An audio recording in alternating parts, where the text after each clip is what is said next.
Hello viewers, and now பார்க்க போறது Attack on Titan episode 33 part 2.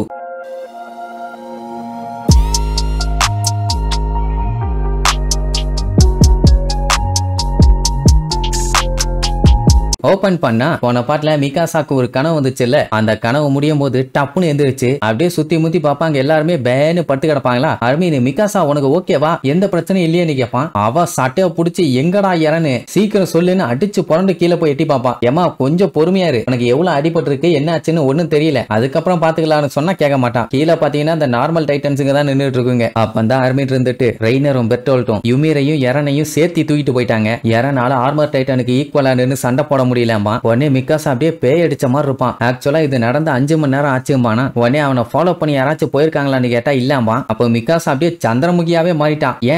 ஏன் ஃபாலோ பண்ணி போல அப்படின்னு கேட்டா, இவங்களுக்கு குதிரை இந்த பக்கம் இருக்குது, அந்த பக்கம் அதை கொண்டு போகணுமே, அந்த பக்கமா போக வேண்டிய டோரை தான் கல்லை வச்சு லாக் பண்ணிருக்காங்க. இனி இந்த பக்கமா போகணும்னா குதிரையை மேல தூக்கி அந்த பக்கமா இறக்கி அப்படித்தான் போகணும், இல்லைன்னா சுத்தி போகணும். அதனால இறனை நம்ம காப்பாத்த போகணும்னா லிப்ட் இங்க வர வரைக்கும் கொஞ்சம் வெயிட் பண்ணி தான் ஆகணும். அது மட்டும் இல்லாம ஸ்குவாட் லீடரான ஹாஞ்சிக்கும் மத்த ஆபீசர்ஸ்க்கும் பயங்கரமா அடிபட்டு இருக்குது, அவங்களுமே ரெடி ஆகணுமே. ஒரு சின்ன ஸ்கவுட் டீம் ரெடி ஆனாதான் இவங்க பிளான் பண்ணி கிளம்ப முடியும். மெயினா ஸ்கில்டான ஆளுங்க வேணும். மறுபடியுமான்னு சொல்லி ஃபீல் பண்ணுவா. ஏன் என்னாச்சுன்னு கேட்டா அவளுக்கு தலையில அடிபட்டுருச்சு, அதனால மயங்கிட்டான். லாஸ்டா ஆனி பாத்தீங்கன்னா நம்ம இறனை தூக்கிட்டு போகும்போது மிகாசாவும் கேப்டன் லெவியும் அவளை விடாம விரட்டுன்னு விரட்டினாங்க. அதுக்கப்புறம் கண்ணா பின்னான்னு சண்டையை போட்டு எப்படியோ கஷ்டப்பட்டு அவனை காப்பாத்தி கொண்டு வந்துட்டாங்கன்னு வைங்களேன். ஆனா இப்ப அவனை கடத்திட்டு போய் 5 மணி நேரம் ஆச்சு, என்னால எதுவுமே பண்ண முடியல அப்படின்ட்டு அந்த ஸ்கார்ஃப் எடுத்து தலையில போட்டு இன்னும் ஃபீல் பண்ணுவா. ஏன் இறன் எப்பவுமே நம்மளை விட்டு ரொம்ப தூரம் தள்ளி போய்கிட்டே இருக்கான், நம்ம கூட இருக்க மாட்டானான்னு உடனே அருமீன் நீ கரெக்டா தான் கேக்குற, என்ன பண்றது, சின்ன வயசுல இருந்து பையன் எல்லா விஷயத்துக்கும் தனியாவே நின்னு பழகிட்டான், அதனால எல்லாத்தையும் தனியாவே தான் பண்றது,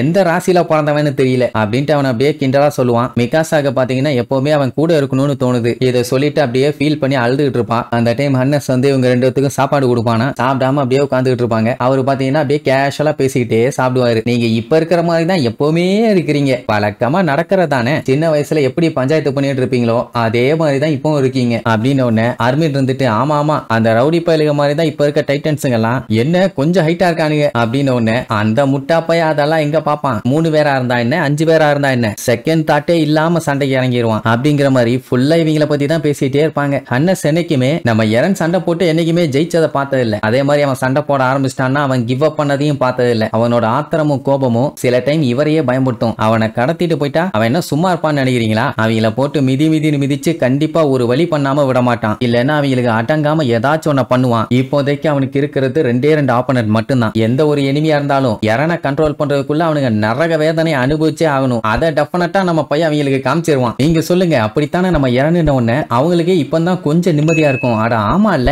நம்ம இதுக்கு தேவையில்லாம அவனை நினைச்சு கவலை பண்ணணும்னு. அது மட்டும் இல்லாம எப்பவுமே பாத்தீங்கன்னா இவர் குடிச்சுக்கிட்டு ஒரு யூஸ்லெஸ்ஸான சோல்ஜரா தான் இருந்தாரு. ஆனா இப்போ நிலைமை ரொம்ப மோசமாயிருச்சு. மறுபடியும் அந்த நிலைமைக்கு போகணும்னா எந்த ஒரு பிரச்சனையும் இல்லாம எல்லா இடமும் பீஸ்ஃபுல்லா இருந்தா மட்டும்தான் அது முடியும். அதுக்காக நான் என்ன வேணாலும் செய்வேன். சோ அதுக்காக நம்ம 3 பேருமே இப்போ இறங்கி வேலையை பார்க்கணும். அதுக்கு நமக்கு எனர்ஜி தேவை. சோ நல்லா சாப்பிடுங்க, அப்பதான் தட்டி பிரிக்க முடியும்னு உடனே வெறித்தனமா சாப்பிட ஆரம்பிச்சிருவாங்க. கட் பண்ணா கொஞ்ச நேரத்துல தடக்குக்குன்னு ஒரு பெரிய குதிரை படைய வந்துகிட்டு இருக்குது. வேற ஒண்ணும் இல்ல, எர்வின் தான் மிலிட்டரி போலீஸ் பிரிகேடோட வர்றான். அதுவும் எப்படி கீழ் வழியா வரல, மேல செவுரு மேலேயே வந்துகிட்டு இருக்காங்க. ஏன்னா சீக்கிரமா வரணும்னா இதைத்தான் அவங்க பண்ணி ஆகணும். அந்த டைம் அருமின் இருந்துட்டு கிறிஸ்டா கிட்ட நீ வராம பேசாம இங்க இருக்கிறதா நல்லதுமா. அவன் அதெல்லாம் முடியாது, நான் மில்லியன் டைம் சொல்லிட்டேன், யூமீரா கிட்னாப் பண்ணிட்டு போயிட்டாங்க, அவளை என்னால அப்படி விட முடியாது, கண்டிப்பா நான் அவளை காப்பாத்த வருவேன்பா. இங்க இந்த கோனி பயலுக்கு இப்பதான் மேட்டர் எல்லாமே தெரிஞ்சிருக்குது. ஷாக் ஆயிட்டான். இன்னுமே அவனால நம்ப முடியல, ரெய்னரும் பெர்டோல்ட்டும் இவங்க எனிமீஸ்ன்னு. ஏன்னா ஒரே குட்டையில ஒன்னா சுத்திட்டு இருந்தவங்க இப்ப திடீர்னு அவன் வில்ல பையன்னு சொன்னா ஷாக் ஆகத்தானே செய்யும். சோ அதனால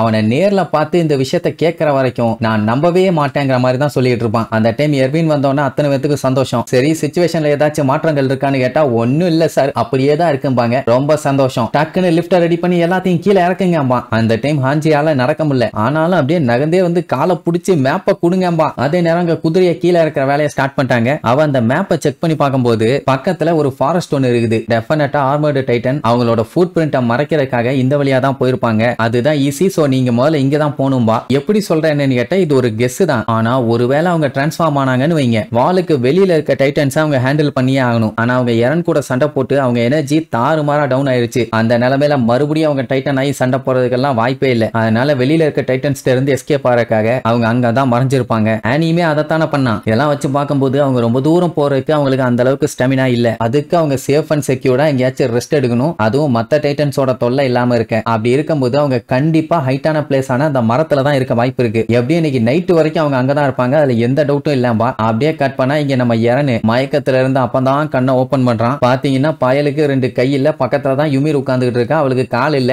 முன்னாடி தான் பெர்டோல்டோ ரெய்னோரும் நின்னுட்டு இருப்பானுங்க. பரவாயில்லையே எந்திரிச்சிட்டியாம்பானுங்க. அவன் அப்படியே கொல்ல வெறியில இருப்பான். அதே நேரம் இங்க ட்ரூப்ஸ் பயங்கரமா ரெடி ஆயிட்டாங்க. இன்னைக்கு நைட் வரைக்கும் அவங்களுக்கு டைம் இருக்குது. அதுக்குள்ள எப்படியாச்சும் அவங்கள புடிச்சே ஆகணும். நைட்டுக்குள்ள அங்க போயிட்டீங்கன்னா உடனே எப்படியாச்சும் அவங்கள புடிச்சிருங்க. இல்லன்னா அவங்கள பிடிக்கிறது கஷ்டங்கிற மாதிரி சொல்லியிருப்பான். பயங்கரமா போஸ் எல்லாம் கொடுத்துட்டு அத்தனை பேரும் குதிரையில சும்மா மின்னல் வேகத்துல இறனை காப்பாத்துறதுக்காக வெறி கொண்டு போறாங்க. இனி இதுக்கப்புறம் இவங்க இறனை காப்பாத்தினாங்களா இல்ல இந்த டைமும் கண்ணுல மண்ணை தூவிட்டு அவங்க எஸ்கேப் ஆயிட்டாங்களான்னு அடுத்தடுத்த எபிசோட்ல பார்க்கலாம். டாடா.